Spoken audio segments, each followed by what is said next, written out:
dear brothers and sisters. Welcome to a new episode of Treasure Hunt.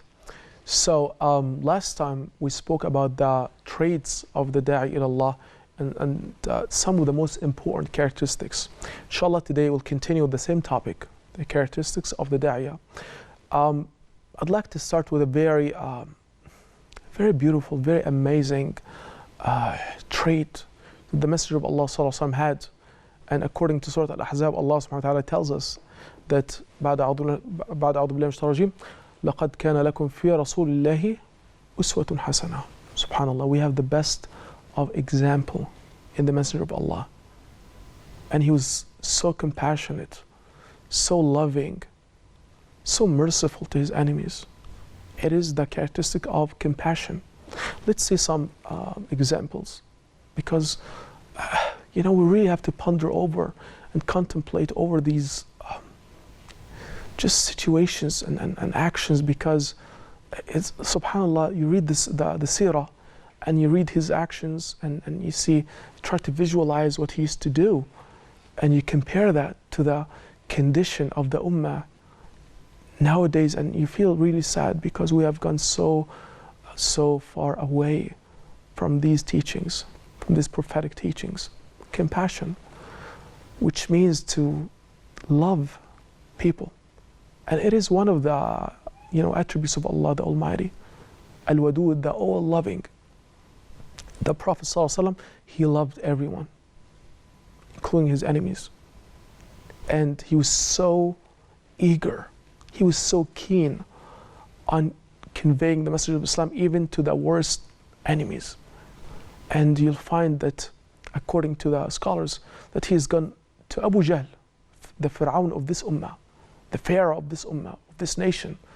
As the Prophet ﷺ said in a very famous hadith, that for every nation there is a Pharaoh, meaning, just a great figure of evilness. Like, he is the enemy who actually strives to destroy the followers of Islam in this nation.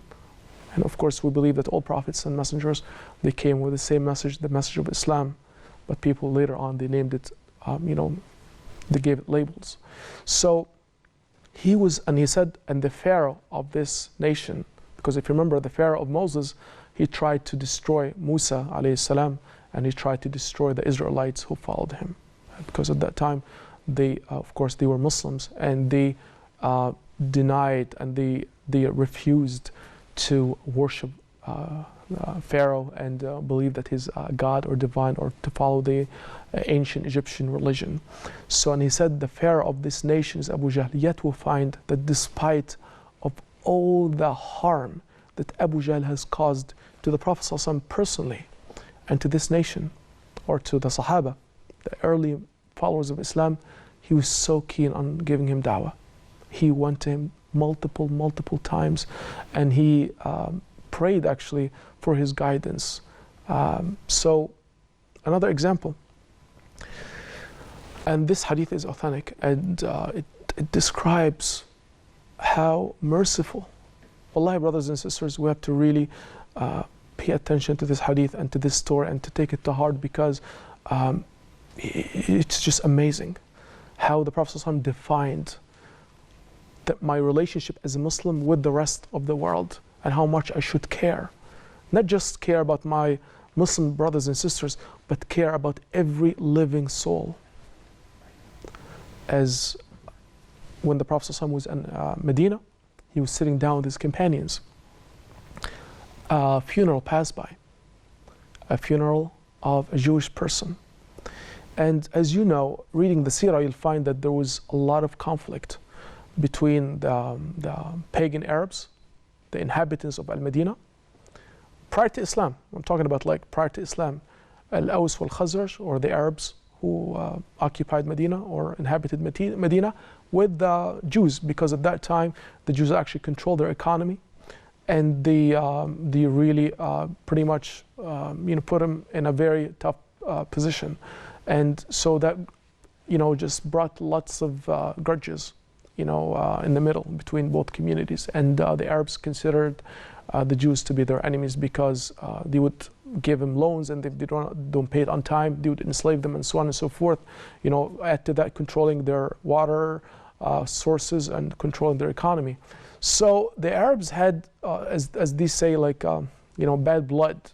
You know, even after becoming Muslim, you know, Al-Aws Al-Khazraj, now that they are Muslims and they're not any longer, you know, pagans, they still, that shadow of that experience was still on their minds, and they still did not like the Jews. And add to that, of course, the conflict that happened in Medina between you know, the Muslims and the Jewish community, which resulted in you know, in wars at certain times.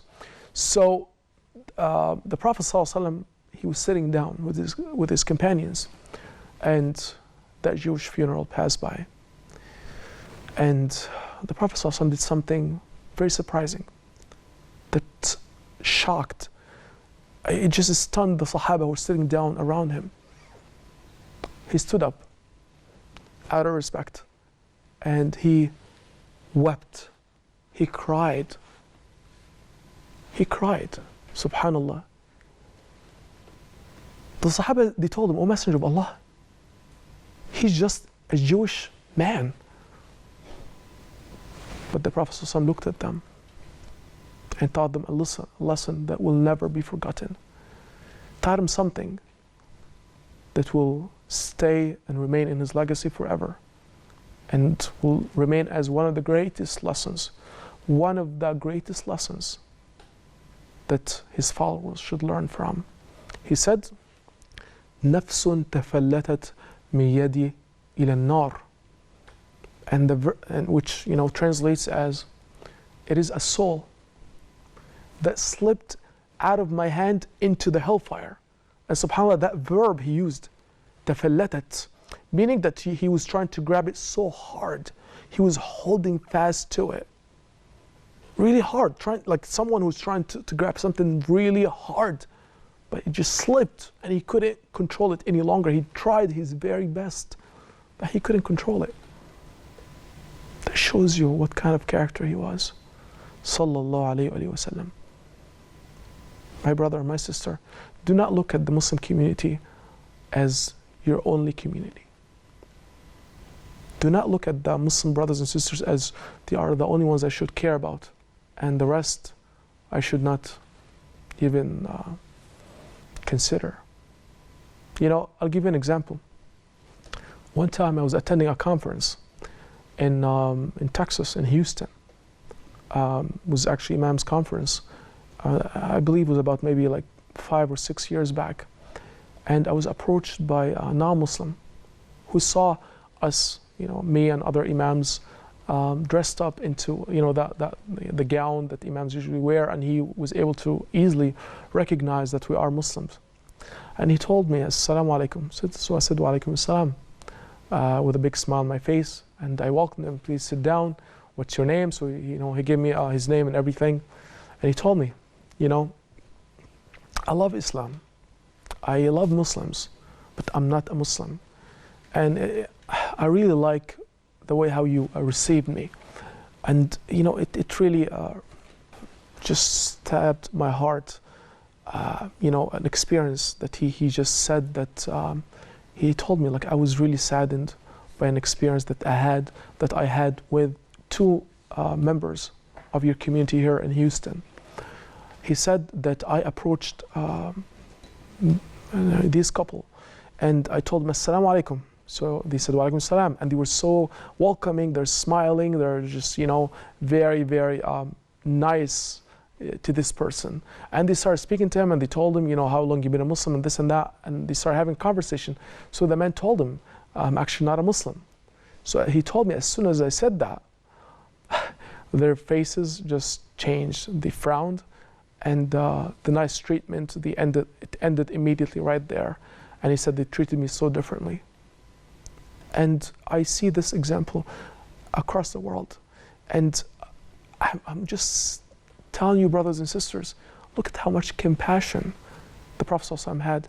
Look at how much the Prophet ﷺ cared about non-Muslims. In another narration, which is authentic as well, he says, "Man aada mu'ahadan وفي رواية أخرى معاهدا فأنا خصيمه يوم القيامة ومن قتل معاهدا أو معاهدا فلا يشم رائحة الجنة. He says that whoever hurts a muahid here, or muahid, which there are two different narrations, it means a non-Muslim who has a treaty with the Muslims, whether he is a citizen of the Muslim land or he's not. But basically a person that we have, that who's not a combatant, like he's not a fighter, he's not coming to my land to fight me, but he came, and he's peaceful, or he's living in my land and he's peaceful and part of my society. But he's a non-Muslim. The Prophet ﷺ, he warns, and he gives such a severe warning to any Muslim who thinks of bothering this member or this visitor by saying, if you hurt such person, such non-Muslim, such peaceful non-Muslim, I will be against you on the day of judgment. The Prophet ﷺ will prosecute you himself. And he said, and whoever sheds his blood, whoever kills him, he will not smell the aroma of paradise. He will not smell the aroma of paradise. Can you imagine? I mean, the Quran, the Sunnah, they are full of hadith and verses like this that really stresses the importance of being kind. لا ينهاكم الله عن الذين لم يقاتلوكم في الدين ولم يخرجوكم من دياركم أن تبروهم وتقسطوا إليهم إن الله يحب المقسطين. Inshallah, we'll explain this verse next time, and inshallah ta'ala we'll be able together to learn how to show justice and kindness to our fellow brothers and sisters in humanity and help them understand Islam, whether they believe in it or not. Barakallahu feekum. Wassalamu alaikum wa rahmatullah.